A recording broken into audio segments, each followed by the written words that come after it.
Revelación, padre de la patria, vinculado al asesinato de 2 periodistas. Salubristas cumplen amenaza y paralizan el país. Buscaban el sueño americano, pero encontraron una pesadilla. En Especiales T13, hoy presentamos los retos de la educación pública. Enero, en 26 días, 12 pilotos de autobús han sido asesinados a balazos.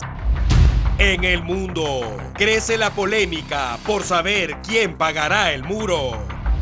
Y en los deportes, el Barça firma y sella los cuartos de final de la Copa del Rey.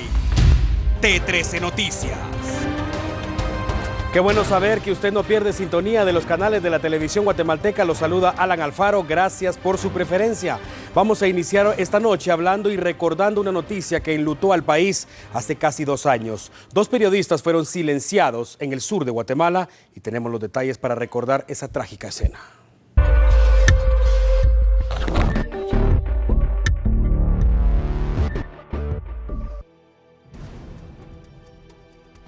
El cobarde asesinato ocurrió el 24 de marzo de 2015.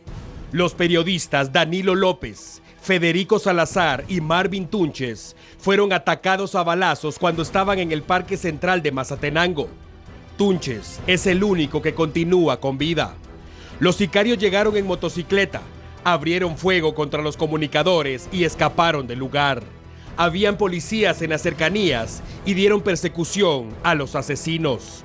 Durante varias horas se peinó la zona, pero los resultados fueron negativos. Marvin Tunches fue ingresado a un centro hospitalario y los cadáveres de Danilo López y Federico Salazar quedaron tirados en el parque. El escenario era sangriento y el país se vistió de luto.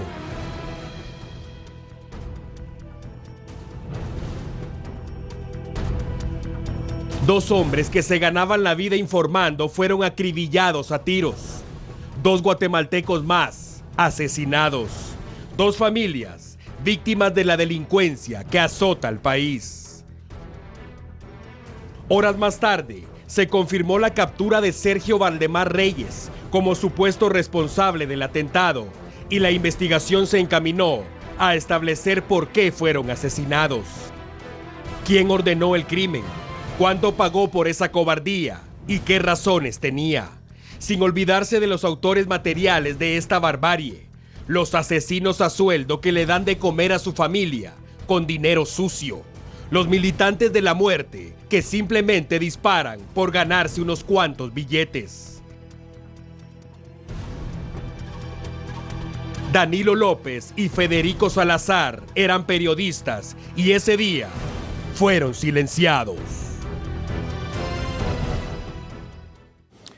El mismo día, las autoridades, por supuesto, iniciaron las investigaciones para capturar a los autores materiales de este cobarde asesinato, pero también establecer quién es el autor intelectual.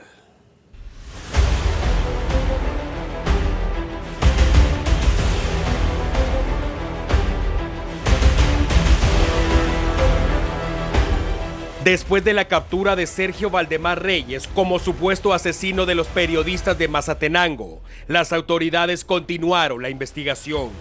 El 12 de marzo de 2015, la policía informó sobre el arresto de Artemio de Jesús Ramírez, alias El Barbas, sindicado de ser El Gatillero, un hombre con antecedentes policíacos y sindicado también de pertenecer a una peligrosa banda de sicarios.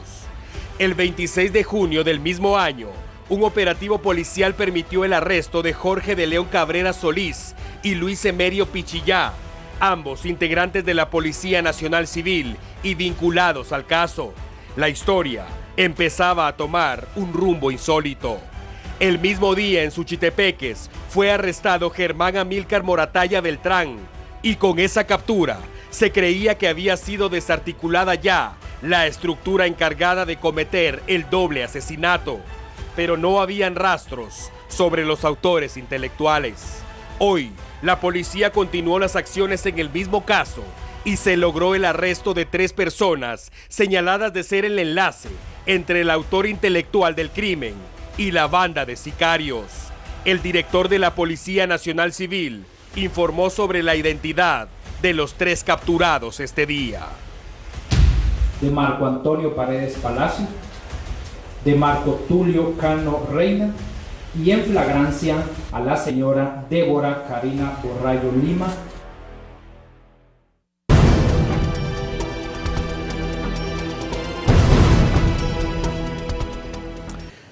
Momento de las revelaciones en este polémico caso, y es que las autoridades convocaron a una conferencia de prensa para referirse específicamente a quién es el autor intelectual de este doble asesinato. Resulta, y según Iván Velázquez y según Tel Maldana, que un diputado está vinculado en este caso. El Ministerio Público, con el apoyo de la Unidad de Investigación Criminal de la PNC y la CICIG, iniciaron con la segunda fase de investigación para lograr determinar realmente el motivo que llevó a los sicarios a cometer el asesinato y quién se encontraba detrás de todo el plan. Según el informe de la investigación, todo inició tras la publicación de una nota investigativa en un periódico digital en Suchitepeques. Ocurren las primeras comunicaciones entre Julio Juárez y los negociadores, según extracciones de los teléfonos de Paredes y de Cano. El día 5, el periodista Zapón López se comunica con el auxiliar fiscal del Ministerio Público, José Ángel Ramírez Morales, de la Agencia número 3 de Derechos Humanos, y le pide información de la base de datos del Ministerio Público sobre Julio Juárez Ramírez. Zapón le comenta al fiscal que está investigando a Juárez por posible lavado de dinero y solicita información de posibles casos que el Ministerio Público estuviera llevando en contra de quien en aquel momento era candidato a diputado. Al verificar el registro de llamadas, los peritos pudieron dar a conocer la cantidad por la cual los sicarios acordaron perpetrar el asesinato. Al inspeccionar el tráfico de comunicaciones, las autoridades revelaron la supuesta participación de un candidato a diputado en aquel entonces, que hoy tiene una curul en el hemiciclo parlamentario. También encontramos la comunicación de Paredes Palacios y Cano Reina, que llevan a cabo con el señor Julio Juárez Ramírez. Los desplegados telefónicos de Paredes Palacio y de Cano Reina muestran un tráfico fuerte de llamadas cuando paralelamente ocurría la planificación y el asesinato del periodista Danilo López. Todo esto, hasta este momento, entonces, se está poniendo en evidencia que hay unas conversaciones, unos mensajes, unas comunicaciones establecidas entre Danilo Zapón y Julio Juárez, esa contradicción que aparece evidenciada en los mensajes de texto a los que aludió la señora fiscal en cuanto a quién debía ser el candidato a la alcaldía municipal. Solo queda esperar el avance de las investigaciones de las autoridades. Si las acusaciones resultan ser ciertas, estamos hablando de un periodista que fue asesinado por haber publicado una nota investigativa durante un año electoral. 25,000 quetzales, imagínese usted el precio ridículo por la vida de 2 guatemaltecos, sin importar si eran periodistas o no. Estamos hablando de 25,000 quetzales por matar a 2 personas honradas. Así se trabaja y lamentablemente esa es la triste realidad de nuestro país. Como era de esperarse, por supuesto, el Ministerio Público ya solicitó antejuicio en contra del parlamentario vinculado a este caso. Tenemos una investigación en curso contra el diputado Julio Juárez. Recordemos que él fue denunciado por la gobernadora de Alta Verapaz. Se planteó el antejuicio, se declaró con lugar la solicitud de antejuicio y en este momento está en curso la investigación en contra de él y este es un segundo antejuicio por los hechos de este caso. Ha presentado una denuncia en contra del diputado al Congreso de la República por el distrito de Suchitepeques, Julio Antonio Juárez Ramírez. Preliminarmente, una calificación que se le podría dar a esos hechos son los de asesinato, asesinato en grado de tentativa y asociación ilícita. El tema de la jornada definitivamente, Pablo, buenas noches. Como lo decíamos hace unos momentos, no importa si son periodistas o no, estamos hablando de guatemaltecos que cayeron asesinados a balazos por 25,000 quetzales. Impresionante, ¿verdad? Muy buenas noches, también saludos en el hogar, un tema que ha causado mucha polémica y que de a poco también empieza a esclarecerse este caso, sabremos hasta dónde va a llegar esta. Denigrante definitivamente, y es importante también recalcar, con esto creo que finalizamos el caso, Pablo, que en este momento únicamente se trata de sospechosos. Sí. Por supuesto, el Ministerio Público hace la solicitud de la captura a juez competente, la ordena la Policía Nacional Civil, la ejecuta, pero falta esperar qué va a pasar en los tribunales de justicia. El Ministerio Público, por supuesto, debe sustentar las acusaciones con pruebas contundentes para que finalmente la justicia guatemalteca determine si estas personas, los nombres que estamos mencionando hoy, realmente están vinculados, si son culpables o inocentes. Y por supuesto que estaremos al pendiente en T13 Noticias y le haremos seguimiento a esta información. Por supuesto. Así que ustedes muy atentos. Nosotros vamos a continuar y es momento de hablar de las acciones positivas de la Policía Nacional Civil. Hoy a nivel nacional las autoridades llevaron a cabo un operativo que llevó por nombre Mi País Sin Drogas. Obviamente hubo decomisos y también capturas.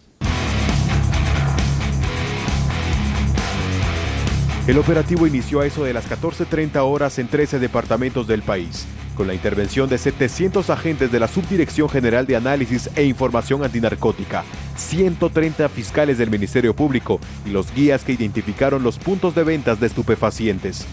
Se denominó Mi País Sin Drogas y tenía como objetivo desbaratar células ligadas al narcomenudeo. Las acciones se ejecutaron en Huehuetenango, Santa Rosa, Suchitepeques, Retaluleu, San Marcos, Zacatepeques, Guatemala, Escuintla, Zacapa, Jutiapa, Chiquimula, Izabal y Quetzaltenango. Los resultados fueron positivos. En la zona 8 de Misco se decomisaron $150,000 en un vehículo color blanco y en el operativo general se incautaron cocaína, marihuana y otro tipo de droga. A las 18 horas, la policía confirmaba la captura de 37 personas. El viceministro antinarcótico Oscar Dávila destacó que la población se ha acercado a las autoridades de seguridad a denunciar estos actos ilícitos y por ello son los allanamientos en casas, locales y otros puntos. Aseguró que es importante seguir denunciando este tipo de casos para seguir erradicando el narcomenudeo a nivel nacional y adelantó que la operación Mi País Sin Drogas continuará y que mañana se ofrecerán datos oficiales acerca de los allanamientos realizados este jueves.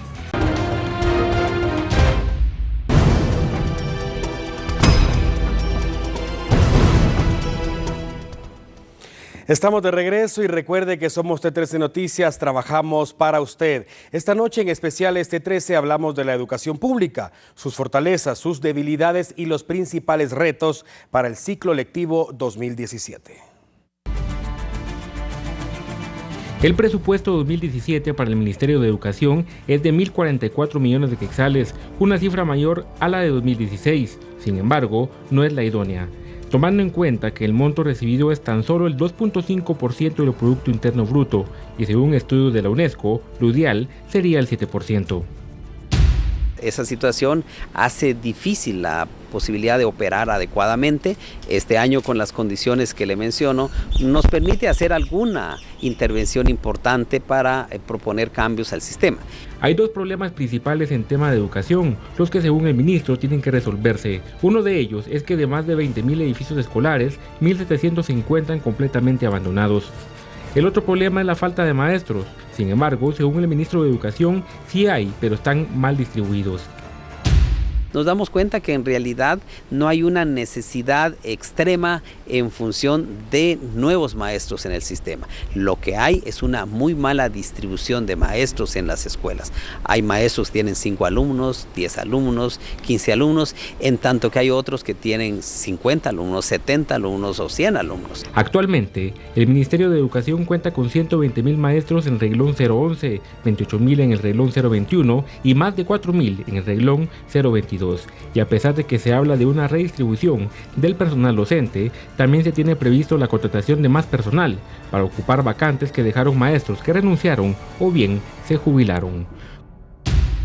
Es muy probable que hayan contratos, es muy probable porque pues, hay muchas plazas que han sido consideradas desde hace años desiertas o que no hay quien las ocupe por motivo de que se jubilaron los profesores. De los últimos 5 años se han jubilado muchos profesores y no han sido cubiertas esas plazas. En consecuencia, como no han sido cubiertas, ahora vamos a empezar a cubrir las que podamos en cuestión de presupuesto y en consecuencia nos va a quedar prevista alguna posibilidad de hacer contratos nuevos en el renglón 021, pero ese es un proceso que todavía estamos en análisis. ¿Hay un dato aproximado de cuántas? Es muy probable que tengamos muy cercanas a 2.000 plazas para poder contratar este año. Como cada año, maestros y padres de familia bloquean carreteras y afectan la libre locomoción en busca de que sean resueltas las demandas. Este año las autoridades buscan tener mesas de diálogo accesibles para evitar que las acciones que terminan siendo negativas para la economía del país. Cuando exista alguna dificultad en los centros educativos, acudan a las direcciones departamentales de educación. Ahí he dado las instrucciones para que atiendan de inmediato los requerimientos y pues no tengamos que afectar a terceros cuando se hacen manifestaciones o bloqueos, que en algún momento pues afectan mucho el diario vivir y el diario trabajar acá en la capital. En conclusión, los principales retos para este año son reubicar maestros, contratar más de 20.000, mejorar las condiciones de las escuelas y hacer cumplir los 180 días de clases que estipula la ley. Los propósitos están establecidos y en no cumplirse se verán reflejados en protestas y bloqueos en las carreteras.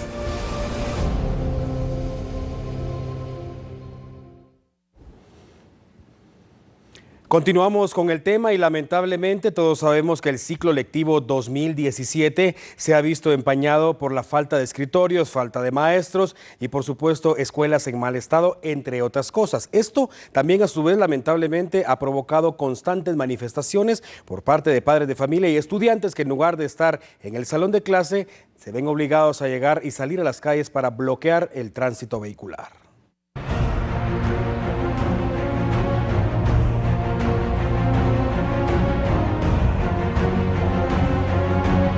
Lamentablemente estamos iniciando el ciclo escolar, pero estamos iniciando con mucha deficiencia de personal y pues falta de escritorios también para los jovencitos. Tenemos aproximadamente 14 personas que nos faltan, que nos nombren, a pesar de que hemos hecho los movimientos necesarios para poder solicitar el personal que nos hace falta.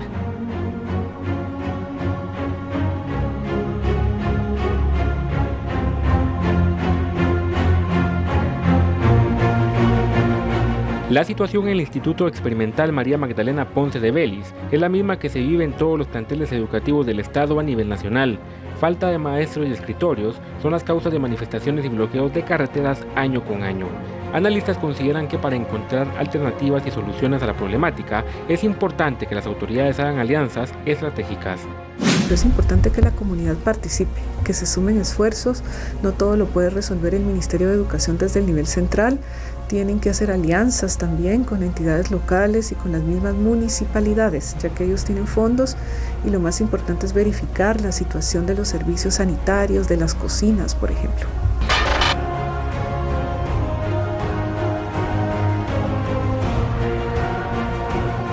Está claro que hay que mejorar las sedes escolares, hacer cumplir los 180 días de clases y garantizar los docentes para que ninguna escuela se quede sin cobertura. Pero también hay que impulsar la capacitación de los maestros, ya que de lo contrario estarán desactualizados y el nivel de capacitación de los estudiantes será obsoleto.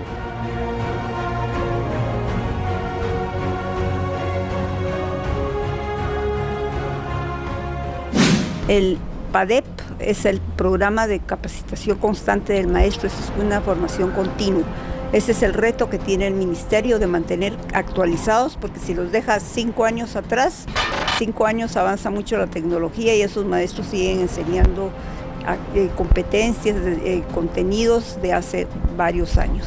Así es que la actualización es importante a través del PADEP.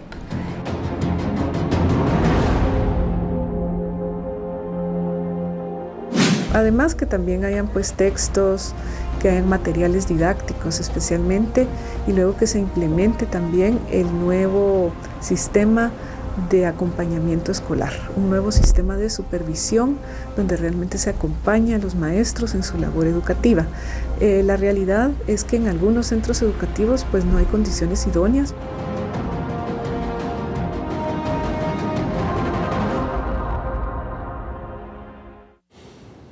Lo importante, como siempre lo decimos acá en T13 Noticias, es que todos hagamos lo que nos corresponde desde nuestra casilla. Recordemos que una educación digna definitivamente va a cambiar el futuro de nuestro país. Vamos a continuar con el tema, pero ahora lo hacemos desde otra perspectiva. Precisamente vamos a hablar de lo ocurrido hoy en la zona 18, donde padres de familia y estudiantes se vieron en la necesidad una vez más de salir a la calle a bloquear el tránsito vehicular en exigencia de maestros. Algunas de las carencias en el sector educativo se han evidenciado desde el inicio del ciclo escolar. Esta mañana fueron los padres de familia y los alumnos de la escuela Juan Pablo II de la zona 18 que manifestaron su malestar por la falta de maestros. Señora, ¿cuántos maestros hacen falta en la escuela? ¿De qué grados? ¿De qué grado no sé? Sexto y cuarto. Cuarto primaria y sexto primaria. Sí. ¿Aproximadamente cuántos niños estudian acá? ¿Cuántos niños más o menos? Como 200 niños. 200 niños. Otra de las demandas de los padres de familia de este centro educativo es la falta de pupitres. Piden remodelar las instalaciones y la construcción de un muro perimetral. También necesitamos pupitres, necesitamos agua, porque los niños van al baño y no hay agua que tomar. Los niños sufren en esa escuelita. Por favor, necesitamos que también nos ayuden con pupitre, escritorio y nos ayuden con el agua, que es lo más ideal. Por su parte, el director del centro educativo dio a conocer que la Dirección Departamental de Educación se hará cargo de atender esta problemática. Yo voy a llamar en estos momentos para ver qué pasó, si ya le atendieron a la solicitud de los maestros y si no, pues que la atiendan de inmediato porque ya hemos dado la instrucción de cómo resolver estas situaciones. Los padres de familia del establecimiento, que atiende alrededor de 200 escolares, indicaron que de no ser atendidas sus demandas, volverán a bloquear el paso el próximo lunes. La sorpresita que habían preparado los trabajadores de salud fue revelada hoy. Los salubristas bloquearon varios tramos carreteros y el tránsito vehicular se convirtió en una pesadilla y en un dolor de cabeza. Más de 200 salubristas participaron en la manifestación que inició a las 8:30 de la mañana frente al Ministerio de Salud con destino a Casa Presidencial. A la misma hora, otros cientos de trabajadores de la misma área iniciaron a bloquear importantes carreteras. El objetivo de los salubristas era el establecimiento de una mesa de diálogo entre representantes del Sindicato Mayor de Salud, la ministra Lucrecia Hernández y el presidente Jimmy Morales. El pliego de peticiones abarca el traslado de más de 15,000 trabajadores por contrato al renglón 011, el pago de viáticos atrasados a los empleados del área de vectores, la firma de los contratos para este año y el cese de las auditorías de la Contraloría General de Cuentas, institución que indaga sobre posibles contrataciones anómalas en el sistema de salud. Como era de esperarse, el tránsito vehicular se vio perjudicado en la capital y las principales arterias del país. El congestionamiento en la ciudad influyó en la calzada Roosevelt con dirección al centro histórico. Los bloqueos en el interior se registraron en las siguientes jurisdicciones: kilómetro 181 ruta Las Verapaces, jurisdicción de San Julián Tactic, kilómetro 132 de la misma ruta, el kilómetro 248 con dirección a Ayutla San Marcos, el kilómetro 161 ruta Mazatenango, el kilómetro 245 ruta al Atlántico, jurisdicción de la ruidosa Morales y Zabal. En carretera El Salvador se bloquearon los kilómetros 120 sobre el puente San Antonio Jutiapa y kilómetro 173 en Ipala Chiquimula. En Retaluleu se bloqueó el cruce El Zarco. Colomba Costa Cuca Quetzaltenango fue otro punto bloqueado por los salubristas, y también el kilómetro 109 ruta interamericana, jurisdicción de Chupol Quiché. Antes de ir a la pausa, vale la pena mencionar, Pablo, que lamentablemente en nuestro país parece que la única forma de hacerse escuchar es llegar a esto que veíamos hace unos momentos, paralizar prácticamente el país. Hay que tener en cuenta que esto está ocurriendo tanto en el sector salud como en el sector educativo. Así es, y bueno, hablando específicamente de lo educativo, es lamentable a estas alturas 2017 iniciar el ciclo lectivo de esta manera. Se había garantizado que todo iba a estar en orden, lamentablemente no fue así, desde un inicio no lo ha sido, y esperemos que esto y las manifestaciones también puedan mermar. Lo que decías es muy importante, los alumnos, en vez de estar recibiendo clase, recibiendo ese pan del saber, están en las calles manifestando, bloqueando carreteras para obtener maestros y escritores. Y se trata de problemas enraizados, hay que decirlo, no se puede achacar la culpa a las autoridades, al Estado. Lo hemos dicho también en repetidas ocasiones acá en T13 Noticias, no podemos sentarnos sentarnos a esperar de que papá Estado resuelva todo. Hay que entender que las autoridades reciben un país golpeado, un país de cabeza por ese lado. Por supuesto, también hay que entender a los padres de familia que esperan que sus hijos por lo menos cuenten con la cantidad de maestros necesarios. Entonces, ¿a quién echarle la culpa? Por eso es que decíamos una vez más y recalcamos lo importante es que hagamos todo lo que nos corresponde desde nuestra casilla, poder colaborar con eso, porque una educación digna definitivamente es sinónimo de desarrollo integral. Así es, y debería ser una garantía en nuestros países, así que nos corresponde de verdad a todos dar nuestro granito de arena desde nuestra posición y cumplir así para que todos los guatemaltecos obtengan esta educación que debería ser garantizada. Por supuesto, con esto nos vamos a la pausa. Usted siga en sintonía de T13 Noticias. Recuerde que trabajamos para usted. Ya volvemos.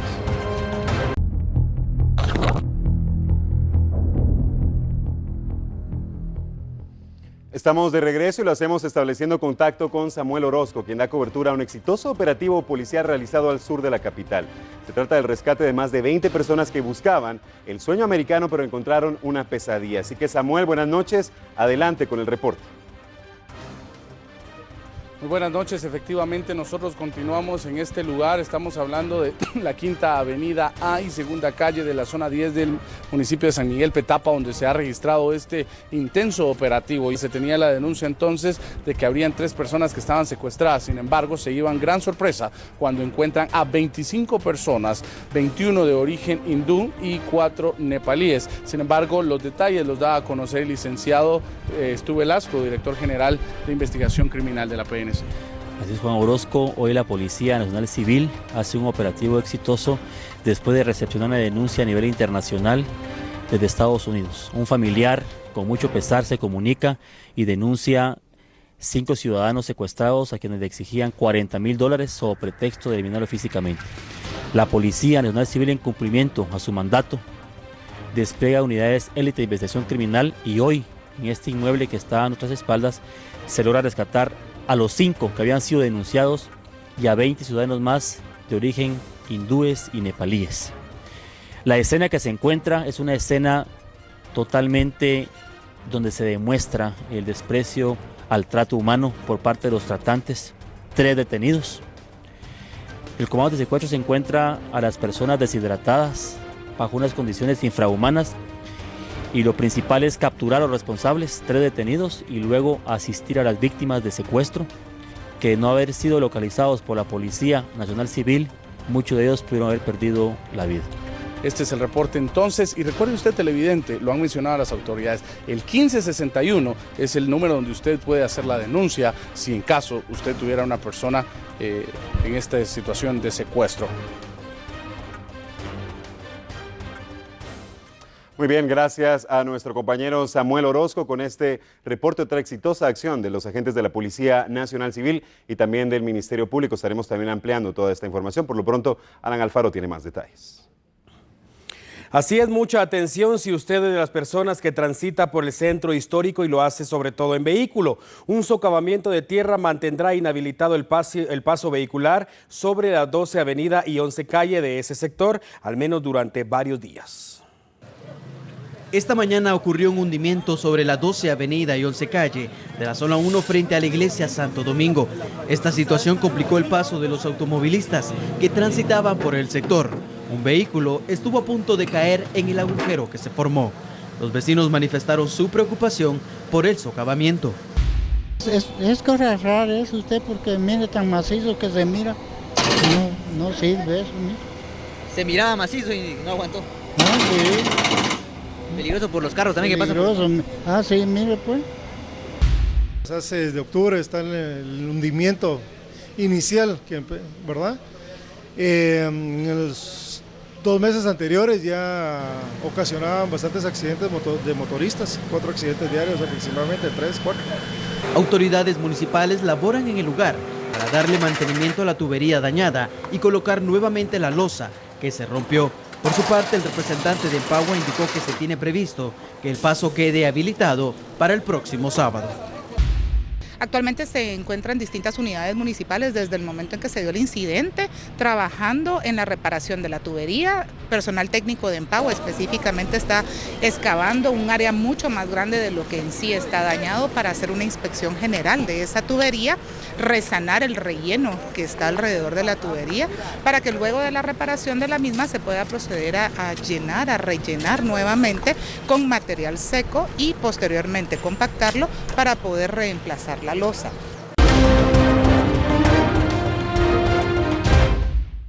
Estamos de regreso y gracias por continuar con nosotros. Enero ha estado marcado por el sangriento asesinato de pilotos y ayudantes. Desde inicio del año hasta la fecha, 19 personas han muerto en hechos relacionados a ataques contra el transporte colectivo. El temor se apoderó de los pasajeros que abordaban el bus de la 40R, cuando dos sujetos atacaron con arma de fuego al piloto y su ayudante. La Policía Nacional Civil confirmó que las víctimas fueron retenidas por dos sujetos con apariencia de pandilleros que se hicieron con el control del autobús en algún punto de la capital, y en la 16 Avenida y 10 Calle de la colonia Carabanchel, zona 11, cometieron el crimen.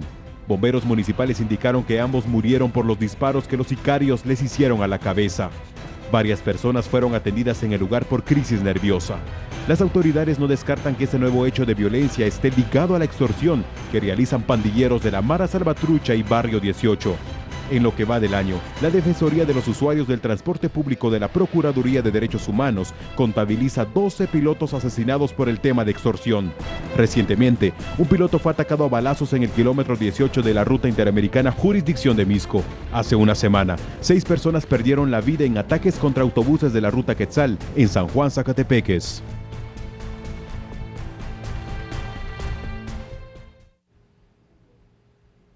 Vamos a continuar en Ciudad Capital, y es que cientos de automovilistas que transitaban por la 25 Avenida del Boulevard Vistahermosa, esto en la zona 15, en dirección al oriente, vivieron horas de desesperación, esto por el caos vehicular que se formó a causa de un aparatoso accidente de tránsito protagonizado por un camión de volteo. Sobre el bulevar quedó derramado combustible como producto de este incidente, lo que provocó que se tuvieran que cerrar los 4 carriles por espacio de media hora mientras los empleados de la Municipalidad de Guatemala procedían a las tareas de limpieza. Afortunadamente, no se reportaron personas heridas en este hecho de tránsito.